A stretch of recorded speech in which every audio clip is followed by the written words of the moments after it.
Good afternoon and welcome. I am Diane O'Donoghue, the Director of the Program for Public Humanities here at Tisch College. Let us begin this program today with a land acknowledgement as we are here on the Medford Somerville campus. The land is Wampanoag and Massachusetts land and the site of Walnut Hill, part of an enslaved person's estate called the 10 Hills Plantation. For the last 5 years, we have hosted here at Tisch College and Tufts a spring lecture series in the humanities. Last year, our February speaker was able to come to campus. We were forced to cancel our March event, which is today's speaker, as the college was closing down. So I am delighted that we're able to welcome Professor Daniela Rivera back to Tufts and to Tisch College in this virtual format. Before I introduce her, I would like to read to you a few sentences that she wrote about herself and seem especially relevant to her talk this afternoon. I was born in Santiago, Chile in 1973. Later that year, the military coup happened and my life as my family knew it changed dramatically. Family members all of a sudden became enemies. Friends stopped seeing each other and suspicion grew as an illness, while friends and family disappeared, persecuted by other friends and family members. Yet the country's economy grew, at least to economic indicators. I got to live through the transition to democracy while attending art school in Chile and was able to vote for president for the first time in 1994.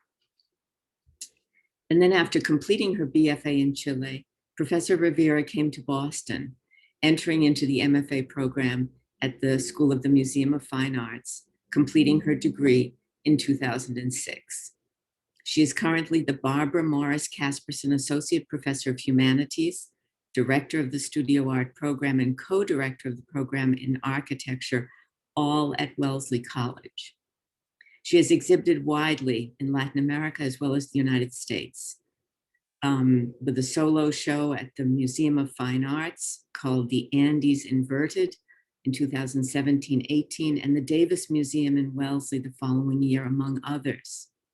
In the summer of 2019, she created a public art project as part of her Now and There Accelerator Fellowship.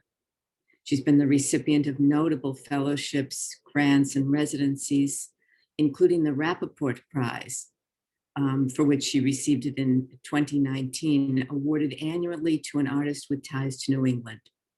I had the pleasure of working with her while she was a student at the SMFA and have followed her work with great interest since then. So it's especially meaningful for me to welcome her today. And now back to her words as we conclude and move to her presentation. I work from the experience of displacement and from my reality of cultural hybridism. If trauma and loss were the center of my practice before, today I am empowered by understanding that I can share my experience of displacement and my culturally hybrid identity. It is with great pleasure that I welcome Daniela Rivera.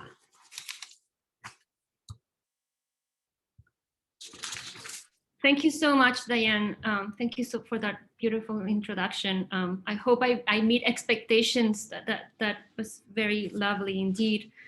I'm going to start not sharing images immediately. I'll say some words before to set up the talk, and then I'll begin. Before I start the talk today, I also want to do my own land acknowledgement. This is the first time I'm going to be able to do this, and I'm excited about it. I'm very honored to be able to acknowledge the Picunche people, the Pehuenches and the Lafkenches, traditional caretakers of the lands where I come from, in the central area in Chile. I want to honor the presence of the indigenous ancestors, their values, and the nurturing of the land that enabled me to live and grow healthy. I acknowledge the responsibility passed on to me and others to care and work to protect our planet's resources and sacred spaces for future generations.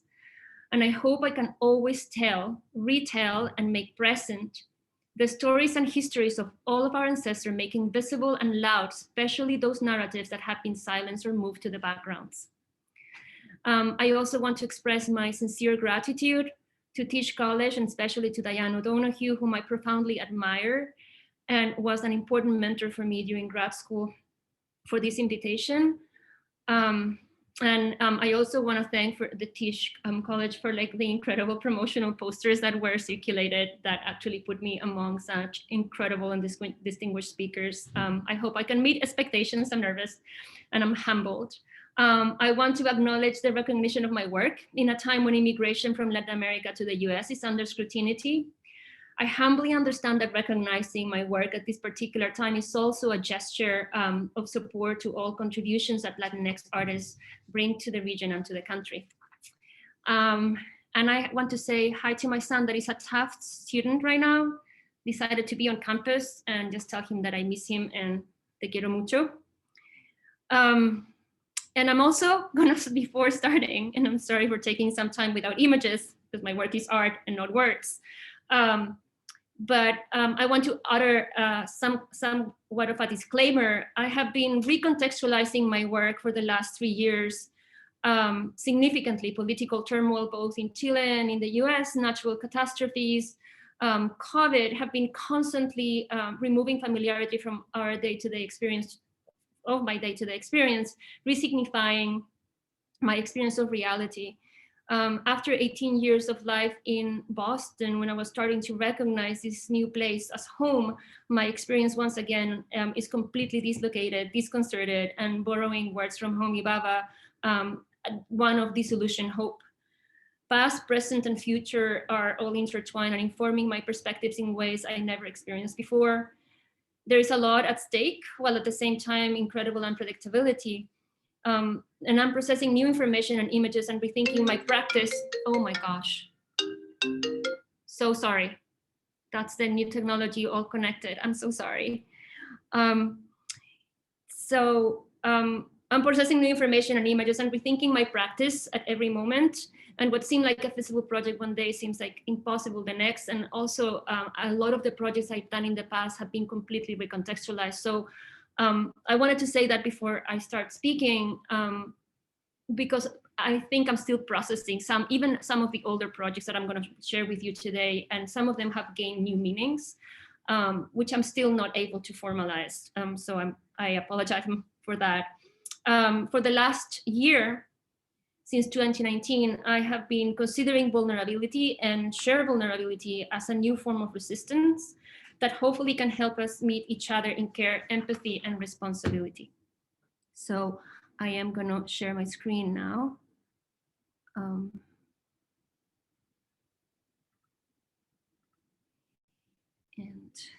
take you to, I hope you're seeing the full presentation and not the presenter's notes. So while in Chile, as Diane said in the introduction, during 12 years, I only work with and from the representation of the body, in particular my own body.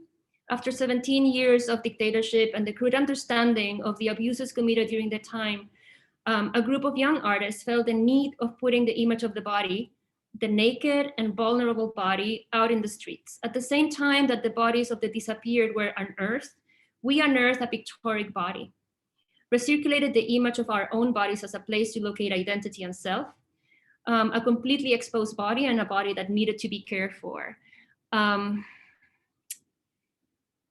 So these are some images, and I'm sorry I don't have many digital images of these paintings, these early on paintings.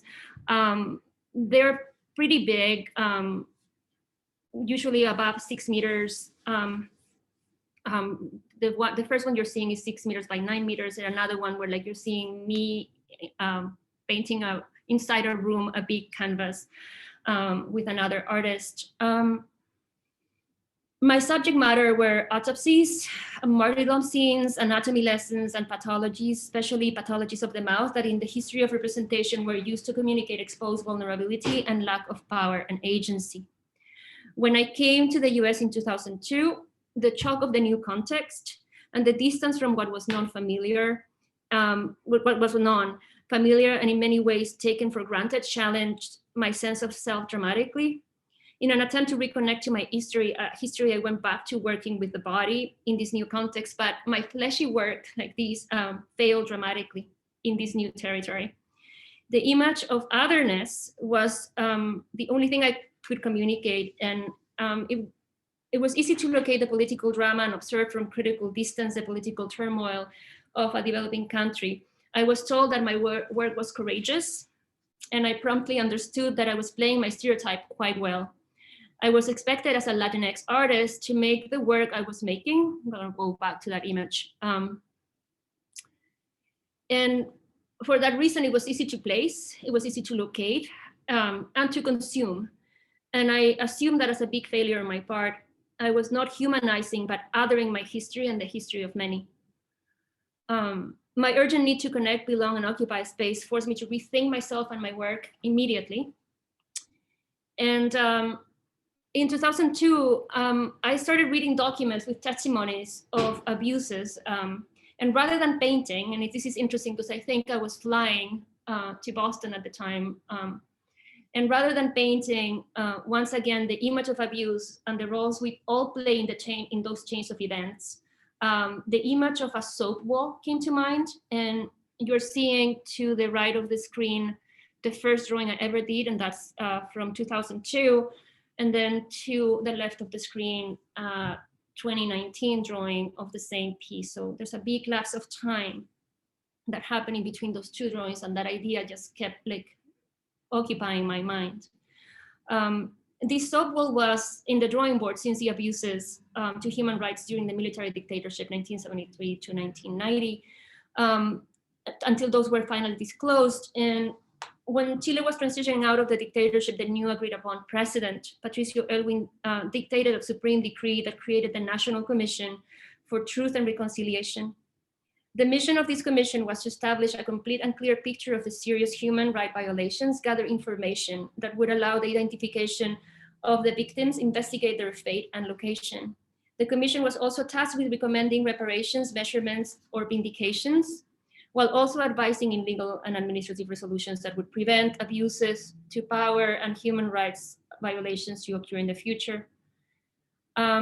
In 1992, the Commission for Reparation and Reconciliation was formed, and the results of the investigation were shared. And I was able to read the report in 2002. This was called the Retif Report, and as I was arriving to Boston. And the idea of building the soap wall came to mind, and the idea of linking institutional abuses of power to abuses and violence occurring in domestic space appears a material way of dealing with these experiences for me. I also link this wall of soap to the cleansing act perpetrated by victimizers and the erasure of traces of violence. And the soap, if you think about it, refers also to moments of complete vulnerability and intimacy, and the act of washing of dirt and traces of previous events. So I'm gonna go and show you what happened. Without a Trace happened in 2019. It's called Without a Trace of Sin Evidencia, and establishes a dialogue between political history of my home country, Chile, with personal histories of trauma and the formal strategies of male-dominated Western art movements in which I have participated and I actually take significant influences from. So the wall is constructed with bars of sote soap. It's a Mexican brand of soap used to hand washing laundry, and specifically delicate wears, like, baby clothes, and because of its neutral and hypoallergenic qualities. The soap wall covers a gallery wall, camouflaging at first, like as part of the architecture, due to it, but it's revealed itself soon after because of its materiality and its scent. I hope that the experience of this piece immediately recalls spaces of intimacy and vulnerability, centering the understanding of the work in the memory of the body and of those spaces. So though I'm not working with the body anymore in a very kind of representational way as I was when I was in Chile, I'm still trying to reference it and maybe invite the body of people that come into the exhibition spaces to perform as such in the works. Today, the figure of the wall indicates much more. And each bar of soap points out not only to the victims and victimizers, but also our blindness, complicity, and silence. And of course, the image of the wall, during the past administration was impossible not to link to that moment and political moment. Even more when this Sote soap was being used and being made by a Latin American artist. Without a Trace was installed in the Nijinsky Gallery between Sunday 7th July and Monday, July 8th of 2019. And the piece had a very short life there. It had to be removed because of the citronella fragrance and how it bothered people that were working in the space.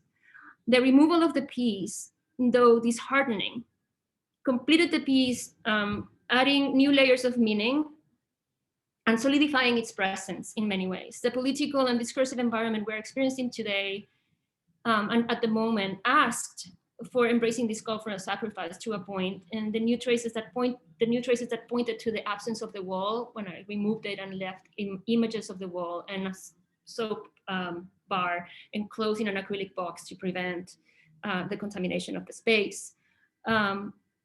Point more strongly to the willing blindness we practice every day towards abuses that occur outside of our comfortable individual freedom. And I'm going to show you some more images.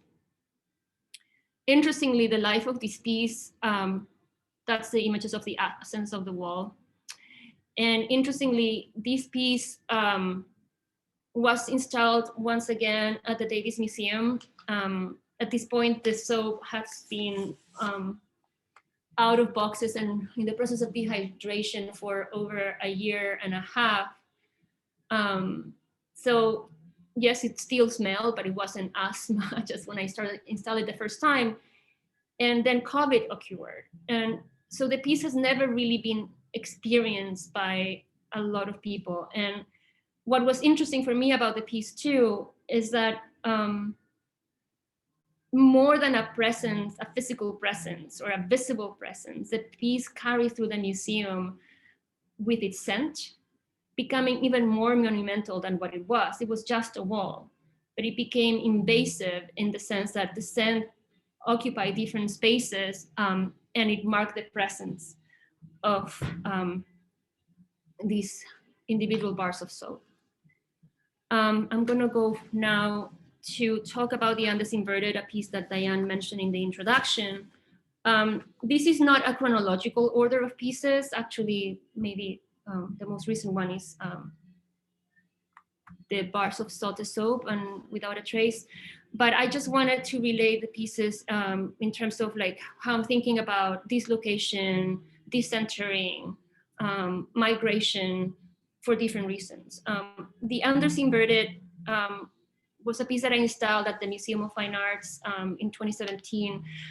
And it was there for a year, which was really beautiful to be able to have that permanence at the museum and in the space. And it was a project that I started in 2014, 2015 with a grant from the SMFA, the Traveling Fellow Scholarship.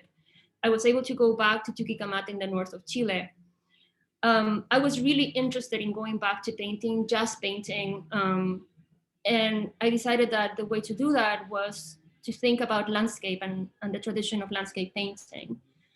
My love of painting doesn't come not only because of its materiality, but because it does shape the way we see and understand our time and space. It has, been used to, painting has coined language that we use constantly. One of those is the notion of landscape that, became a word in the 1600s, around the 1600s, and was used the first time to refer to a painting that represented a natural scenery. So the notion of landscape was literally and always already from the beginning representation. And that idea was really interesting to me. The idea of something that was always based on representation and then linking that idea of representation to industry, labor, national identities linked to labor and migration linked to industry was very interesting. And that's why I decided to go to a site that had marked me as a teenager growing up in Chile. I decided to go back to Chuquicamata, which was at some point the largest open pit mine, copper mine, open pit copper mine in the face of the earth, the largest man-made scarf on the face of the earth. And one that I visited as a 16-year-old in a school trip. In Chile, we do this school trip, schools that had the funds to do it, which my school did, and the parents that sent kids to that school did. And it's usually a study travel, it's called study travel. Interestingly, we went to the north of the country, and one of our stops was this massive mine that was the pride of Chile. The figure of the miner is sort of like a national hero. And this industrial site was sublime in its massive scale. And it did do the job for me as a teenager, seeing these made by Chileans at 3,000 meters of altitude in the middle of the driest desert on earth, in the altitude of the Andes. A whole town was erected there in the late 1800s. It started by the Guggenheim brothers and the Anaconda Company. The Chile Copper Exploration Company then turned into the Anaconda Company. And then in the 70s, in 1970, in the early 70s, copper was nationalized by Salvador Allende. In 1970, actually, was nationalized by Salvador Allende, the socialist, the democratically elected socialist president. And then in 1973, the price of copper was heavily manipulated, triggering as one of the, and that was used as one of the triggers of the military coup in 1973. So this particular mine that was also like center of national identity was extremely linked to the political history of the country, and the political history of the country that has been the one that marked my life. And also it had like the connection with the US, it had the connection with, foreign land occupation and industry, foreign property, reclamation, and then steel manipulation to control the political history of the country. So it was highly interesting to me to go work with that particular landscape.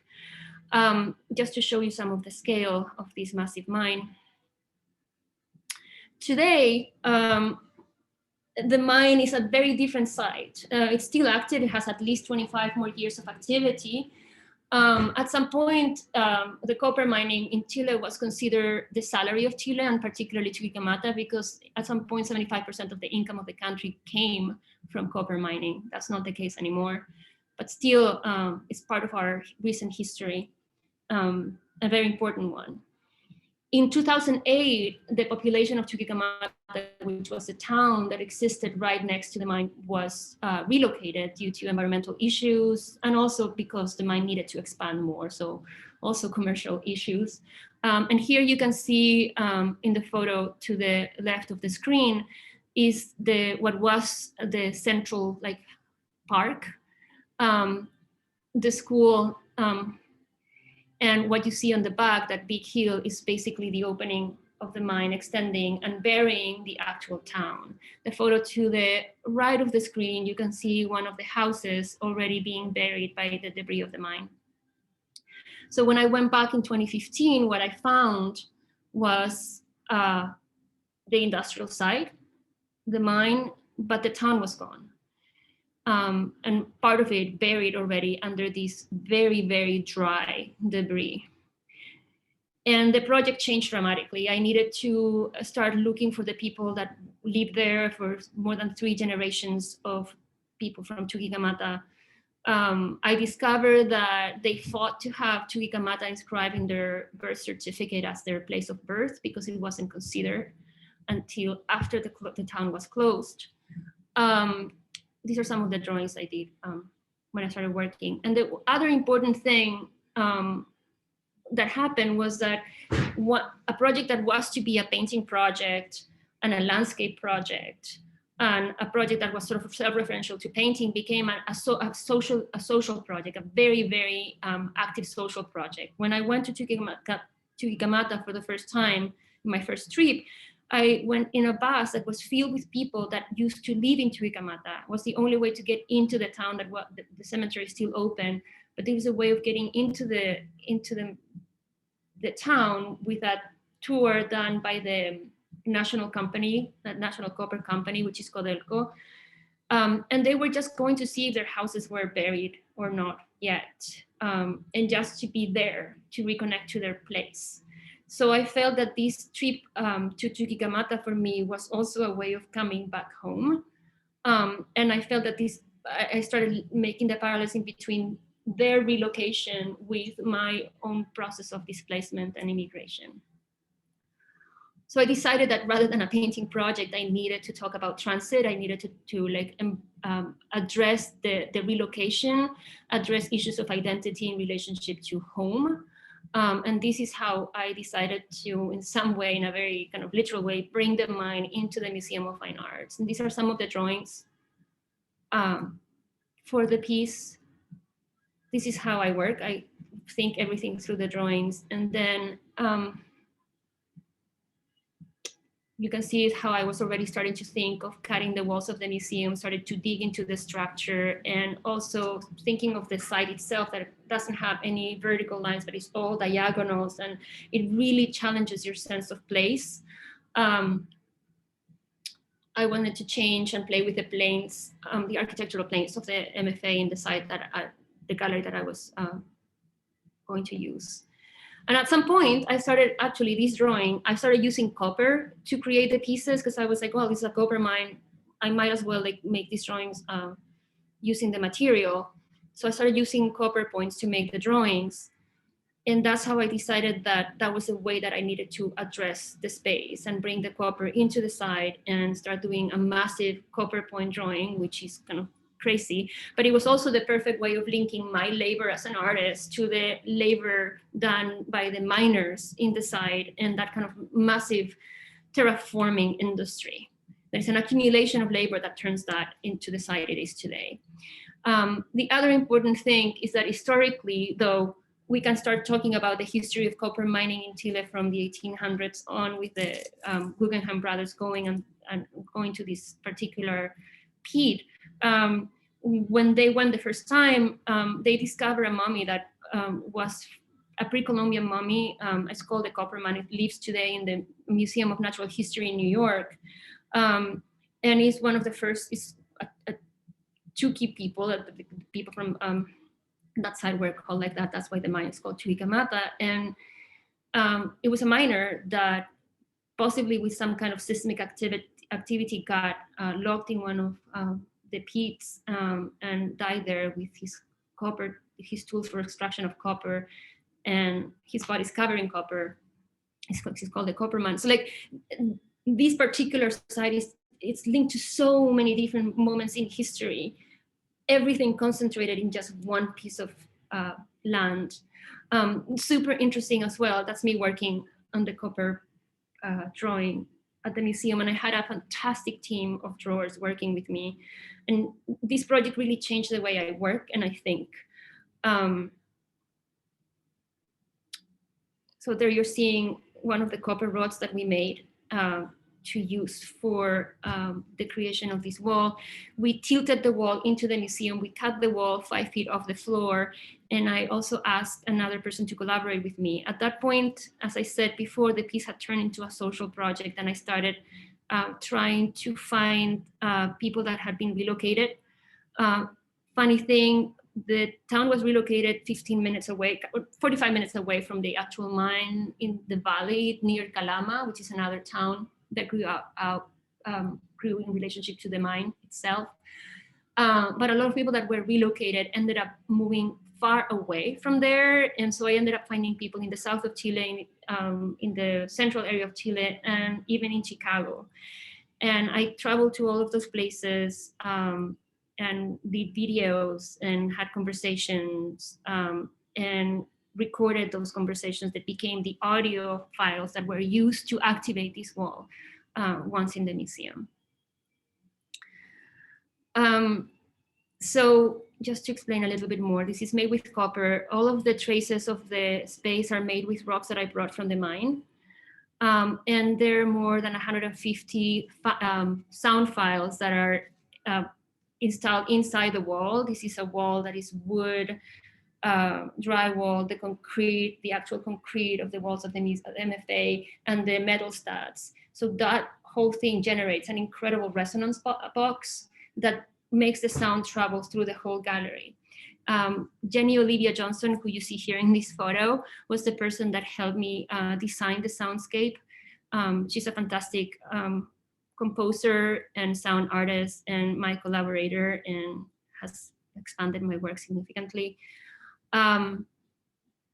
Created a beautiful soundscape for the space. I had a audio file that I'm not going to share because it didn't work. You can see here the guts of the wall and how the sound was generated. So there were 8 channels of sound, 150 files rotating, aleatory. So the sound was never the same. It was constantly changing. The same way that the landscape of the mine is constantly being exploded and changing. The other thing that was important for me is that the drawing made out of copper, the copper point also constantly changes, it tarnishes. So the drawing is an active drawing that is constantly changing its tone and its value. So sound, drawing, and the space were constantly being transformed in a parallel way, like the mind is constantly being transformed today. And then there was a set of paintings that were made with a very limited palette, just 3 colors, and the addition of soil that I also brought from the mine. I was really attached to bringing materials to create meaning, build meaning with the materials into the pieces. So these are the images of the paintings. That's a surface of a painting, just to show how it was made. Paintings were done, it's oil on board, oil soil on board.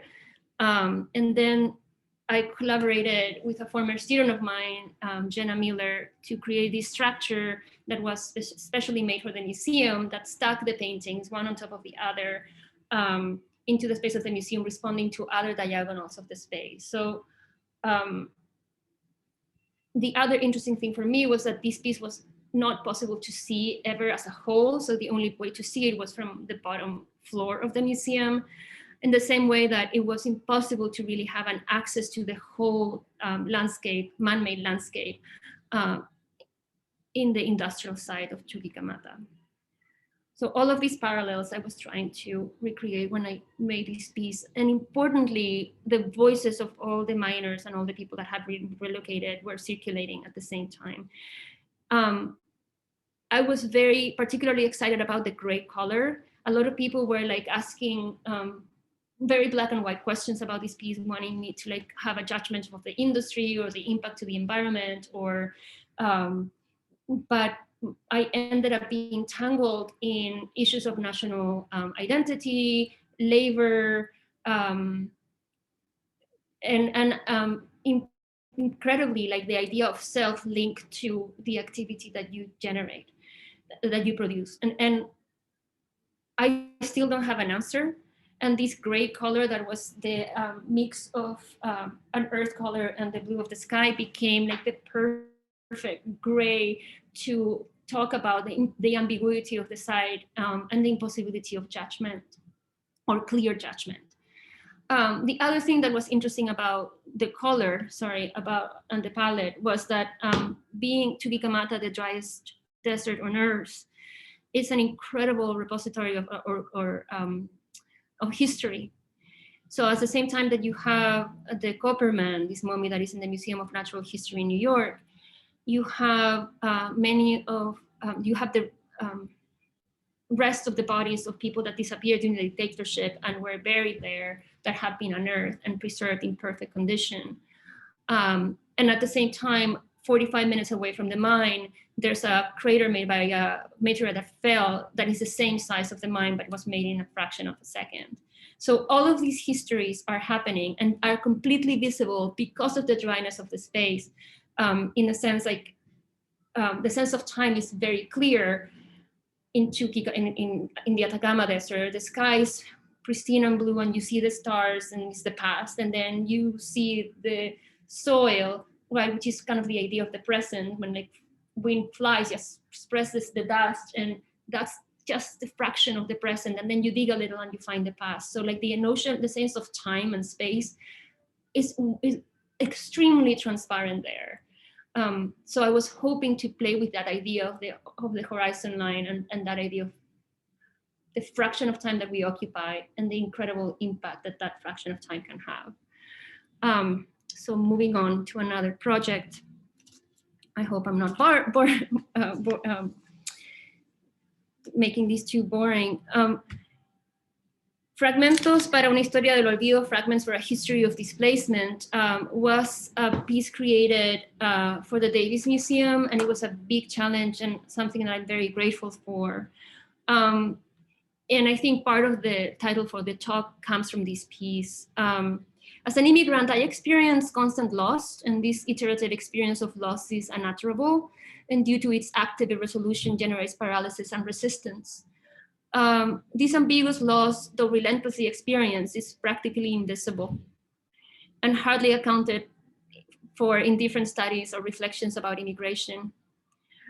We have political commentaries, economic commentaries, and research that expose with eloquence migratory movements, exposing gain or the gain for the immigrant, or the loss for the local economies, or the development of new industries.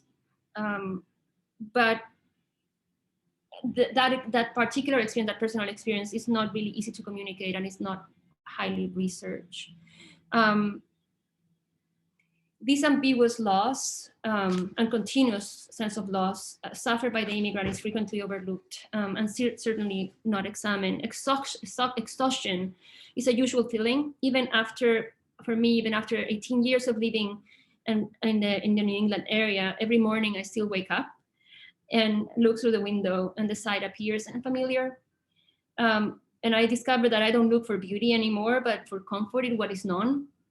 And the loss of recognition, in many ways, of this familiarity is the loss of stability. Exhaustion is also a product of constant alertness. There are no moments of obliviousness or in unfamiliar grounds, and this unfamiliarity is one that tends to reproduce itself and resist domination. The possibility of mechanical and unaware travel, or the prospect of inhabiting an invisible landscape, is impossible. So a silly example of this loss that is kind of hard to place is the idea of driving and not ever being able to drive in a mechanical way, or walking and not ever being able to walk in a mechanical way. And sadly, with processes of immigration, what happens too is that once you are removed from your familiar space, from your home, you can never find it again, because every time you return, it has changed. So that the loss is you're never able to place it or locate it in some place. So I decided to work with this particular experience, and in many ways I failed. In many ways, I was humbled and succeeded as well. I looked for people that had immigrated to the United States from South America or south of the border, after they had lived in Latin America, after they had, grown and built who they were there. And in a way, I was trying to find myself in these interviews. I went from the East Coast to the West Coast and collecting experiences and narratives, and had conversations.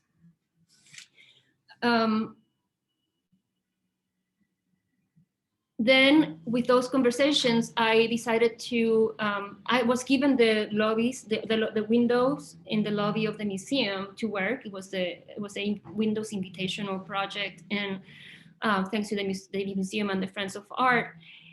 And the idea was to create vinyls and images for the windows to activate that lobby and a dialogue in between the inside and the outside. And these projects also made me discover how I work and how I can work. I tried many designs to come up with an image, and I didn't succeed. I am not an image maker, and in many ways I deal with materials, with material meaning, and with function. And I was really interested with the function of the windows as this sort of like permeable yet impermeable way of connecting spaces inside and outside. and the door that is actually not transparent, but is the actual thing that generates the entrance and the exit of a space. So I decided to put entryways against the windows, blocking the windows in some way, and installing peepholes that were made with double convex lenses that turn everything upside down. So all of the expectations are completely inverted. And once you get close to see through these peepholes, the landscape outside, while seeing the inversion of the landscape, you are also hearing narratives of immigration, but they're only fragmented narratives. I dismembered the narratives and put them in fragments and interrupted them with translations that of people that were just reading the translations for the first time, allowing for like the first emotional response to the reading of the story, and also for the mistakes to be hearable, so that the translation and the reading of that translation was extremely transparent and clearly translated. This is images that you could see when you were looking through the peephole, and very small, hearing bags were installed by the peephole so that you could hear the narratives. Jenny Olivia Johnson again helped me to figure out how to make this possible. So this piece and the Andes Inverted really have changed the way I work. And now I feel like I'm working more in this kind of collaborative way where the stories of others are actually making my work today. And that brings me to Sobremesa, which is probably the biggest example of this collaborative work where authorship is shared. I am sort of a facilitator and not an author anymore. Sobremesa is my first, hopefully not my last, public art installation. It was done in Grove Hall, Dorchester, and it was opening from September to October in 2019. Yes, 2019 was a productive year. So when I was invited, this was a project done with the support of Now and There. I was part of the second cohort of artists that were invited to participate, and I was able to get the grant at the end to make the piece happen, and the Trust for Public Land also supported this project and helped me with the coordination. When I was invited to do a public art piece, and particularly in an area that I don't live in, I was conflicted ethically. I thought it was irresponsible of me to come as an artist and impose a vision. And at that point, I decided that the only way for me to do it in an ethical way was to share from the perspective of my inhabitation of Boston, which is, that of an immigrant. And I decided that what I could do was to share a cultural practice rather than to come and impose something, was to provide a space for sharing experiences and a social practice that could engage us in dialogue, and also celebrating hybridism in some way. So I decided to work with the idea of Sobremesa. And Sobremesa, I'm going to read what I wrote, because if not, I'm going to get confused. Sobremesa is a habitual cultural practice shared by Hispanic cultures brought by America by the Spanish colonizers. The accumulation of plates with leftovers on top of the table is a sign that marks the beginning of Sobremesa.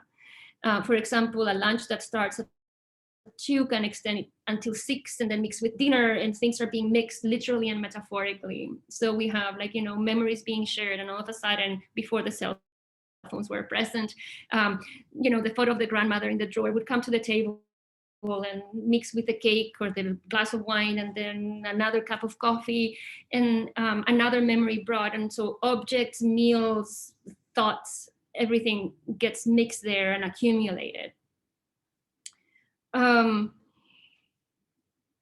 That space too, once you're invited to be at the table, which was my experience as growing up in Chile in that kind of Latin American culture, was that once you were invited to the table of the adults, you had a space, and that space was a space of agency. even if it was small, it was a space of agency. And also the space of sobremesa was the space where a lot of the hard conversations were had. And there was this sort of tacit and social agreement that the conversation would stay there, that friendships could be present after the sobremesa. Not always, but there was a tacit agreement. Political conversations during the dictatorship would happen there with people from opposite sides, and it was still civil. So I thought, okay, this is an interesting environment to share. That come to that space, share in vulnerability, expose themselves, and do take care of each other because of that exposed vulnerability. And you're seeing here one of my first drawings, and you can see at the bottom, like the idea of karaoke and karaoke politics, I call it, sharing memories that complete you. I decided that I needed to kind of hybridize this idea of the sobremesa. First of all, sobremesa means over the table, so literally over the table. So I decided to bring the translation in a literal way and create a platform of repurposed dining tables put together. My idea was to create a sort of platform where people could go up and walk on these tables, stain the tables with different colors so that they would create a sort of like political map that would be negotiated by the bodies that are kind of walking on top of the tables, of the platform made out of tables. And I, serendipitously, I was in an artist in residency and I participated in some karaoke nights. And I made the parallel in between the space of sobremesa, of this shared vulnerability, and the karaoke space, where there was another type of social contract where you agree to fail in public. And everybody cares for your failure and everybody takes care of that failure. And so I decided to put these two things together. There was a conversation in my student studio that was very ridiculous, but I honestly was thinking that way, that what would happen if before like a complex conversation or a voting process in Congress, we would have the senators doing karaoke sessions and then going into discussion.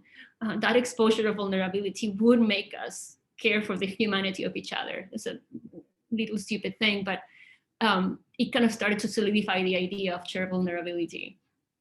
And so I brought these two ideas together and decided that that was going to be my piece for the public art accelerator program. And in order to make it possible and to make it shareable, I started working way before with the community in Dorchester. The people in the community center and the senior center opened their doors super beautifully. I volunteered teaching drawing and also bringing karaoke sessions. And we had a blast just getting to know each other and sharing stories. And so when the piece opened, we did a big karaoke session where people were able to ask for songs ahead of time, and we would play them for them and share it with the community. Here you see images of the building process with two of my assistants, Jonathan Jacobs and Ingrid Henderson, who helped incredibly in the building of this project. That's how the tables looked once they were stained. And this is our first invitation to the opening event. And all of the community partners that helped us make this possible, from people that share electricity with us to people that spread the word around and made it possible. This is our first event. There were tons of different things happening, and I'm just gonna share a very short video to show you two different things that happened.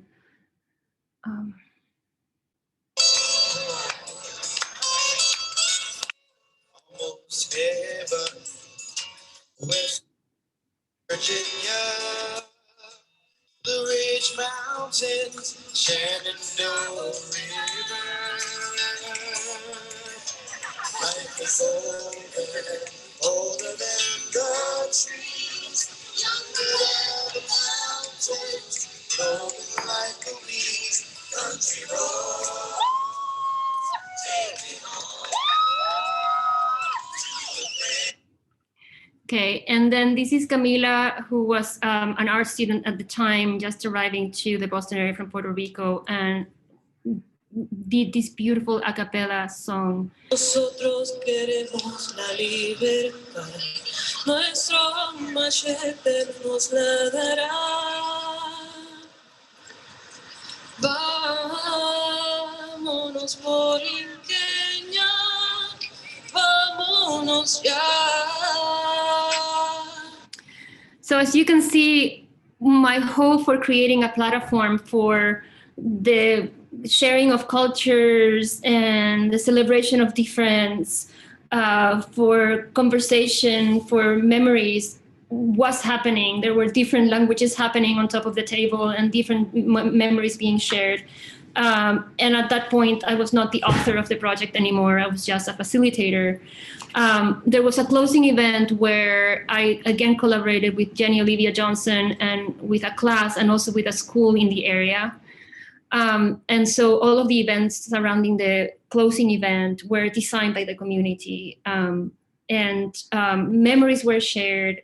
Sadly, I don't have a lot of recordings of that, but at the end of the day, there was a photo booth where people took photos of themselves and also share stories and memories, or sometimes just children's stories. And at the end of the day, they were activated on top of the table by the bodies circulating on top of the tables, and they were amplified around the neighborhood. There are other political issues with the site, and that this is a very contested site in Dorchester,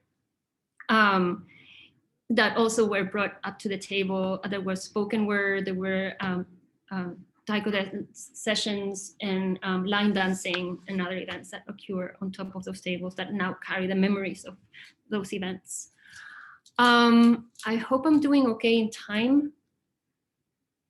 I think I'm almost in an hour. So this is the last project, but I think I talked too much already. So maybe I should open it up for questions or commentaries.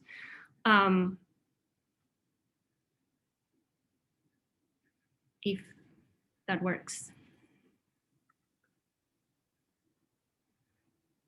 That's fine. I think you should just continue. We have another half an hour and we can open up to questions then. Okay, so I'm gonna do it very fast, Diane. I thought I was less than an hour, but here I am. So this is the last project I'm gonna chair, and it's called Labor Landscapes Where Hands Meet Ground. It's an exhibition that occurred at the Pittsburgh Museum also in 2019. And I'm so grateful for the opportunity to activate 3 different gallery spaces there and completely transform them. And it was a way of bringing to culmination my project of the Andes Inverted and thinking about storytelling as the center of the piece and how to kind of give bodies to the narratives. When I did the interviews for the Andes Inverted, those were video interviews, and this is an image of one of the videos. But as videos, they never worked. They were weirdly unethical to be exhibited as videos in a public space like the MFA. So they ended up being transformed into photography, they took screenshots and then engraved the photos with the stories that were shared with me. And I did it as a horizon line, kind of thinking about the time and space of that horizon line in the Atacama Desert that had marked the life of so many people that worked that land. So the photography and the text worked as almost like as a wall text for the exhibition of the paintings. Sorry, these are the paintings that were 30 by 12 feet of the gestures, and these paintings were created mixing the gestures of a mother and a son that had lived in that town, in that mining town, and that had been relocated. And I thought that these are gestures that they were using trying to explain the experience of living in that place and how it had impacted their lives.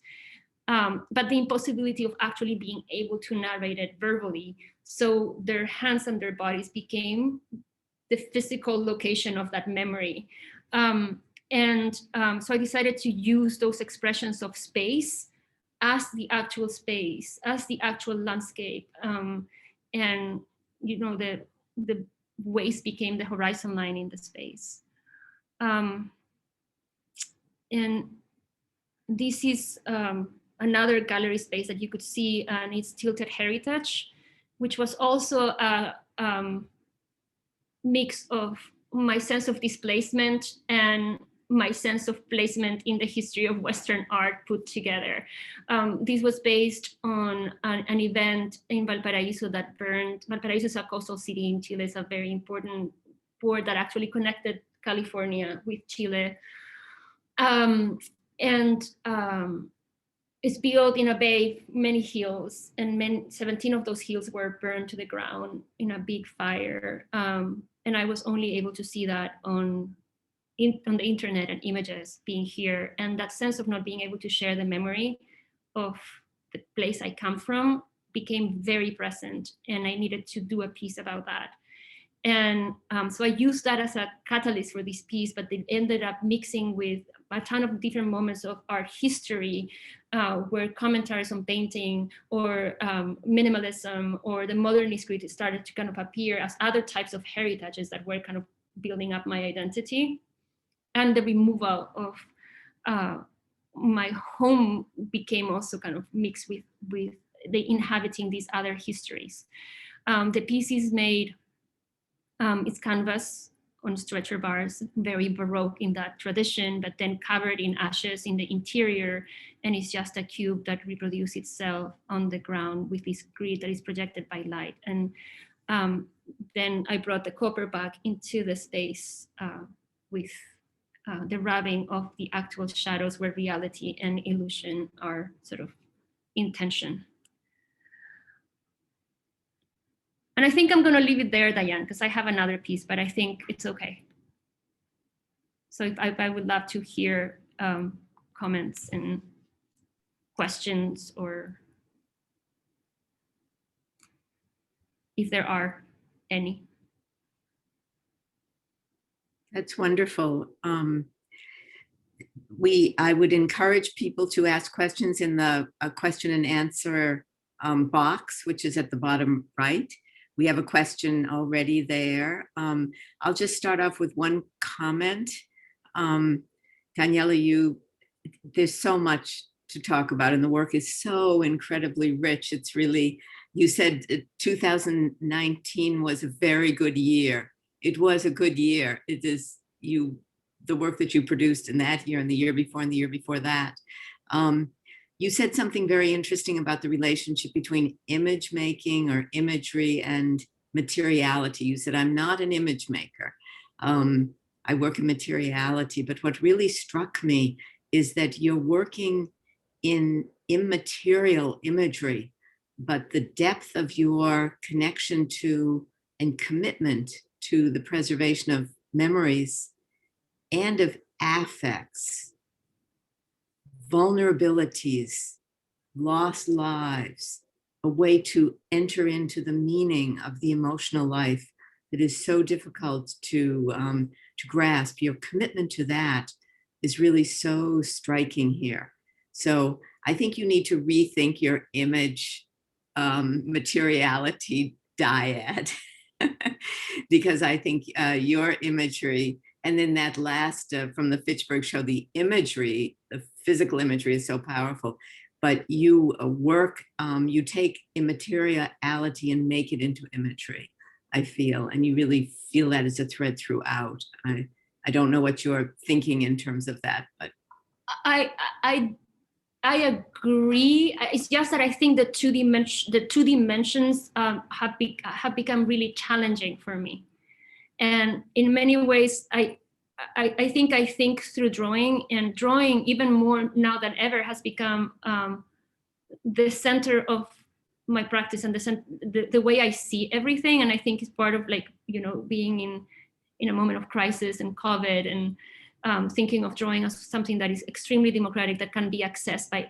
everything, and that you carry with you, right? Like, you move, you draw, like you everything is, in a way, can become a drawing. And so that has become a little bit of the home or the starting point for everything in a very conscious way now. It was always there, but it's now like the center of it all. And in that way, yes, I'm basically creating these three-dimensional images, or these material images, because they're coming from that kind of inhabiting spaces through this way of thinking that is drawing. I don't know if that makes sense, but I think that's what's happening, and the two dimensions are becoming very challenging that way because they are lacking that space and that time. Right. That's wonderful. I want to just turn, we have a couple of questions, so I want to pose the first one. Was it difficult to endeavor to create such a raw piece based on the miners and Chile in such a pristine environment as the museum? And if so, what part of your vision for your work had to be let go because of this aesthetic tension? Yeah, there was, so that's interesting. There were parts that I had to that I had to let go, that were dealing more with the emotional content, I think, and the intimate imagery. And some of those things didn't make it into the museum space, not because of the pristineness of the space. Actually, the space is extremely complicated. It is pristine, but it's extremely complicated to make it cohesive. It's very hard because there are tons of diagonals and things happening, and the light is hitting the space in different ways throughout the day. But it's extremely public. And a lot of the projects was extremely intimate. And I think the challenge for me was how to be able to allow for that intimacy to exist in that space, and for that emotional connection to be allow for that emotional connection to be present in a very, very public environment.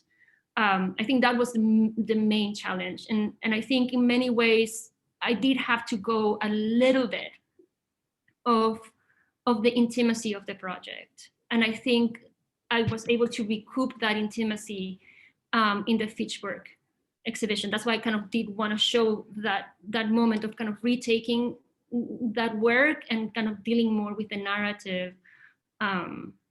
I think the way I was able to do it in the MFA was with the sound and allowing for chance to take place and for accidents to occur and for the piece to break apart because of the interaction with the sound was a way to allow for that to kind of come in, that emotional connection to come in. So, you know, I'm still learning. That's a really good question. Thank you for that question. Thank you, Nancy. And from Vivian, as the daughter of immigrants, your work is so, so, so heartbreakingly beautiful and helps me find comfort in my own home and family's history. Thank you so much for sharing. I want to one day be an artist too, and I was wondering what you think were some of the things that helped you the most in getting to the point where you are now. Making. It's a simple answer. I was having a conversation not that long ago with another person that makes, and I don't know if it's an artist. I think I'm a maker, and I think a lot of it is processing information, understanding that I cannot process it necessarily verbally. There's a lot of things that cannot be said, that don't have the right word, and they find bodies in the making of these environments, or the making of a piece, or the making of a painting, or through through making. And I think that I mean, this is going to sound super silly and maybe a little bit naive, but even in the hardest circumstances, I've been able to make. I've been in conversation with an Argentinian artist, Guillermo Mena, whom kudos to Guillermo, who has had to embrace a nomadic type of life in the last years. And he's probably one of the most productive artists that I have met recently. And all of his work is done with materials that he finds. Everything is through drawing, again, that very democratic and accessible thing.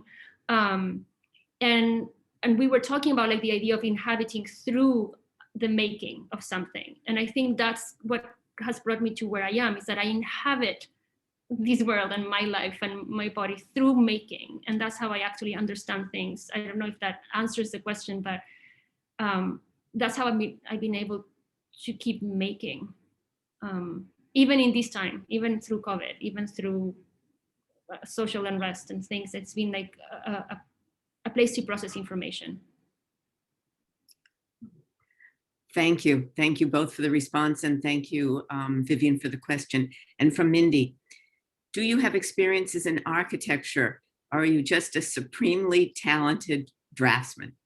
I am so amazed by your ability to contextualize spaces in the built environment, plus do such elegant drawings in order to articulate your ideas and to make them accessible to viewers, yet making us question and enter the worlds you create. Your work has so many layers, and you bear your own vulnerability into it.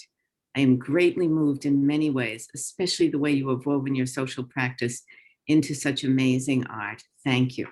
Well, thank you, Mindy, so much for those words. I have no experience in architecture, though I could write a program. But no, I do have a little bit of life experience. I grew up in construction sites. My father was in construction, and my mother designed. And I live my life seeing blueprints. My parents built the houses we lived in, and we participated in some way. So because I grew up seeing that, it's kind of a second language. I have no studies in architecture, but I do understand space through those lenses. So I think that's how it came. It's like when you listen to a language and sometimes you start recognizing, words and understanding the meaning. That's how I kind of got to work with the space that way. And it's become really the most natural way. And I have to say, I said this in another talk, and I thank you, Mindy, for the question. I think when I was at home, I didn't need to build homes. I didn't need to build a space because I was inhabiting home. The moment I kind of got put in this new reality, which is in the US, and looking home from a distance, I am not making the images anymore. I make the homes. And so it's becoming compulsive now that I have to create these spaces in order to inhabit the work. So I think there's a little bit of that that is present there. Oh, thank you. And there's a question now that asks about another aspect of your practice from Christelle. Given that there are so many instances of sound and voice recordings in your installations, do you think that your past experience as a musician in a rock band has lasting influences on your current work? Definitely, I miss music and I miss sound, and this is super honest. I mean, so I try to be an opera singer, actually, out of all things, and we decided there were other people that were much better, so I was not going to pursue it anymore. And I did have a rock band, and one of the things that I loved about being a musician is that you share in authorship. You are in a community always building something with others. And the thing that you're building, you are actually experiencing at the same time. So I would not say that necessarily just the sound today, that I'm using more sound today in my pieces is kind of a part of that world. But I think the idea of creating together and experiencing while you're creating is something that is coming to be really centered in what I'm making today. The world of sound has opened new alternatives, and I'm extremely excited because I'm thinking also of sound as another type of mark making in the space. If you think about like the sound as sound waves, and how they mark spaces and how they travel through spaces, they're constantly also redrawing and re-signifying space and remaking it and rebuilding it.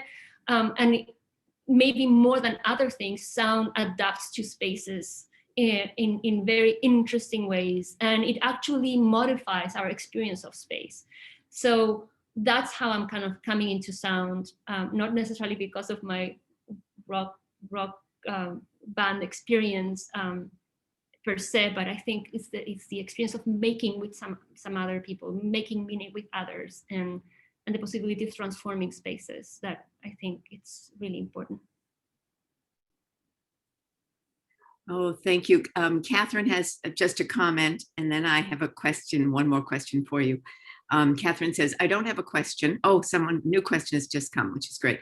I don't have a question, but I just wanted to say I never get tired of listening to you talk or to looking at your art. And I am sure that that is something that is true for many of the people listening today who know you. Catherine is a very special person because she was involved in helping me draw that big wall at the Museum of Fine Arts. Oh, wonderful, wonderful. Now from Amy, yes, thank you very much. I love hearing about and seeing your artistic makings. I also love that this is a type of art which I have never actually realized. For the past several years, I have been dealing with loss through working with materials to communicate environments to live in. Your emotion and love is so apparent in your work. Thank you. Thank you so much, Amy. And I'm wondering, Daniela, if you'll just talk a little bit about what you're looking to now in the upcoming couple of years ahead. It's been, I know you talked about the effects of COVID. The effects of COVID are felt on us having you here. You were to have been here last year in real time and space. But one of the COVID silver linings is that we had many, many people here today. Probably not all of them would have been able to come to campus. So it's quite wonderful in that respect. But could you just give us a little sense of what may be coming ahead for you in the next year or two? Well, I think I'm, as I said at the beginning, and I'm sorry I talked so much at the beginning without images and I didn't get to the last ones, but I think we're living a moment of, a very crazy moment where, like, 2019 was a very productive year in many ways, but 2019 was also 2019 and 2020 were both years where a lot of changes happened all of a sudden. Like in Chile, like we were remaking the constitution, in the US, we've had like an insane political divide and social unrest and racial reckoning. And then COVID happened too, on top of all of these things happening at the same time. And I look at the work and many things don't make a lot of sense anymore, or many things have like new meanings. And I'm still trying to understand what that is. And even thinking about the importance of making art, which is like, what is the importance of what I do? Like I've been questioning even my role as an artist in society in the moment right now. And, I found even sometimes more answers in my role as an educator. And I'm being super honest. I'm sorry, I'm being extremely candid here. I'm very vulnerable. I found myself more meaning in myself as an educator and in that role than many times as an artist. And I think what is coming now, and I'm gonna keep making, because that's how I process the world and how I process life. So that's inevitable. But I think I've coming to terms with that the idea of shared authorship and being a facilitator and providing agency in some other way, like, not just exposing or showing, but kind of inviting others to collaborate and make meaning together, is probably the way that I'm going to be looking at work in the future. I am extremely nervous about that because it's challenging, it's difficult, it's humbling, but I think I'm moving in that direction. It also requires more resources and more time, and it's not something that can just make happen. But I think that has more meaning right now for me. And definitely, interestingly, and maybe because of COVID and the digital world, is that I do want to make more material things that imply commitment. Because I think a lot of what we've experienced now with this digitality is that, things can happen and can be removed and erased immediately or forgotten very fast. So they don't have a placing, like a place to locate them. So I think there's a need for that sort of material connection and that physical experience more than ever. And so that's sort of like where I am and what I'm thinking. I have to say that I think that what you've just said about your all of the vulnerabilities that you're feeling at the moment are so inspiring. They are what everyone on some level should be feeling. And it should be inspiring and confusing and challenging all at the same time, but also, and maybe this is also in the context of Tisch College and the notion of public facing work, is that your increasing commitment to come out of this as a person who wants to work collaboratively, to work in the discourse of multiple individuals and places and ideas and materials is very inspiring. And so it's really that's a beautiful end note to a really extraordinary talk. And thank you on behalf of all of us for sharing what was, as you said to me at the beginning, only 3 years. I'm not going to share my whole body of work, but in fact, by sharing these 3 years, you have shared yourself in so many ways. And thank you so much, Daniela, for being with us today. I'm so honored, Diane. Thank you so much for the invitation. I was very nervous, and I'm very grateful for the invitation. Thank you. Thank you. Thank you so much.